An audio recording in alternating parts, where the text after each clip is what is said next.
students, today we are going to read about Chola Empire, जिसमें चोला empire के बारे में हमने पढ़ा था कल। और आज हम पढ़ने जा रहे हैं उनके ही under agriculture and irrigation. Agriculture और इरिगेशन का सिस्टम उनके अंडर किस तरह से चलता था।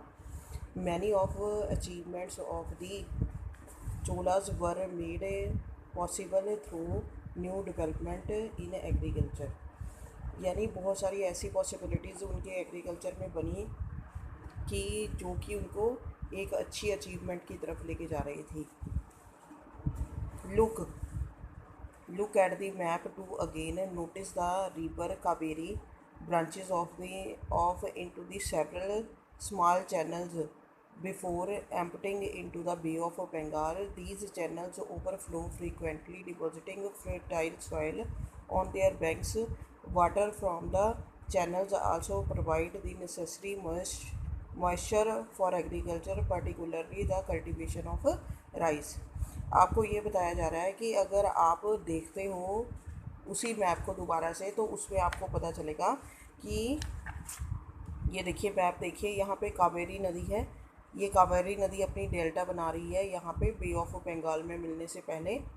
जैसे बताया हुआ है बे ऑफ बंगाल यहाँ पे है, और वहाँ पर मिलने से पहले वो क्या करती है, एक डेल्टा बनाती है। बे ऑफ बंगाल का यहाँ एग्जांपल इसलिए दिया गया है कि कोई भी नदी जब समुद्र में मिलने से पहले एंड पर पहुँचती है, तब वो वहाँ पर एक डेल्टा बना लेती है, यानी इतने बड़े मैदान बनाती है जिसमें बहुत ज़्यादा उपजाऊ तत्व होते हैं मिट्टी में, जो खेती करने के लिए बहुत अच्छे माने जाते हैं। इसी तरह से यहाँ बताया गया है कि अगर आप कावेरी नदी को देखते हो, तो जब वो समुद्र में मिलने जा रही है और कावेरी नदी की अदर ब्रांचेस यानी और भी नदियाँ आकर वहाँ पर मिलती हैं, तो वो एक बहुत अच्छा डेल्टा बना लेती हैं जहाँ पर उपजाऊ मिट्टी पाई जाती है, जो कि खेती करने के लिए बहुत अच्छी मानी जाती है। These channels overflow frequently depositing fertile soil. तो मैंने आपको बता ही दिया है कि ये जो चैनल्स हैं वो बहुत ज़्यादा अधिक मात्रा में डिपॉजिट करने लग जाते हैं फर्टाइल सॉइल को वहाँ पर, उस एरिया के आसपास। Water from the channels also provided the necessary moisture for agriculture. और जो पानी वहाँ पर नदियों का पानी होता है, उसकी वजह से भूमि को एक अच्छी नमी मिलती है खेती करने के लिए। Particularly these cultivation of the cultivation of rice, जो कि राइस की खेती यानी चावल की खेती करने के लिए बहुत उपजाऊ मानी जाती है। Although agriculture had developed earlier in the other part of Tamil Nadu. इसी तरह से तमिलनाडु के अन्य पार्टों में भी, अन्य हिस्सों में भी एग्रीकल्चर करने के लिए काफ़ी अच्छी भूमि पाई जाती है। It was only from the 5th to 6th century that this area was opened up a large scale cultivation.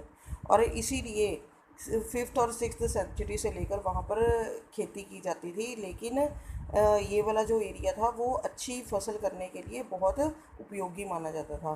Forest had to be cleared in some regions.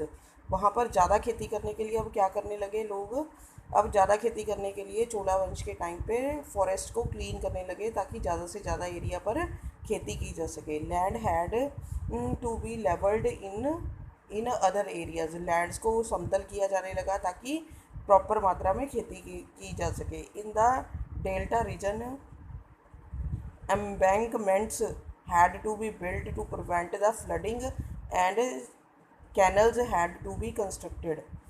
अब क्या किया जाने लगा कि एम्बैंकमेंट का मीनिंग ये होता है कि एक नदी ऐसे बह रही है, उसके चारों तरफ दीवारें की जाने लगी ताकि फ्लडिंग को रोका जा सके, ताकि बारिश के टाइम पे जब पानी ओवरफ्लो हो जाता है तो नदियों का पानी ओवरफ्लो ना होकर लोगों के घरों को ख़राब ना करे और खेती को ख़राब ना करे। तो उसके लिए वहाँ पर एम्बैंकमेंट बनानी शुरू कर दी, दीवारें बनानी शुरू कर दी। आगे नेक्स्ट है flooding and canals has to be constructed to carry water to the field. In many areas to crop water crops were growing in a year। तो वहाँ पर क्या किया जाने लगा, एम्बैंकमेंट बनाने के साथ साथ उन्होंने कैनल्स भी बनानी शुरू कर दी ताकि छोटी छोटी जो कैनल्स होती हैं उसमें पानी को ले जाया जा सके, बड़ी बड़ी नदियों तक से पानी को ले जाया जा सके उन कैनल्स तक, ताकि वो सारा साल उसका पानी खेतों के लिए खेती करने के लिए काम आता रहे। In many cases it was necessary to water crops artificially. A variety of method were used for irrigation in some areas. Wells were dug.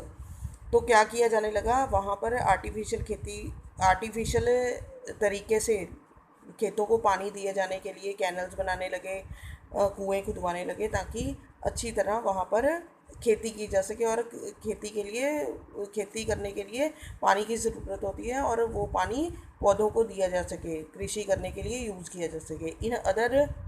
Places in other places huge tanks were constructed to collect the rain water. और tanks बनाने लगे ताकि rain water को इकट्ठा किया जा सके। Remember that irrigation work required planning.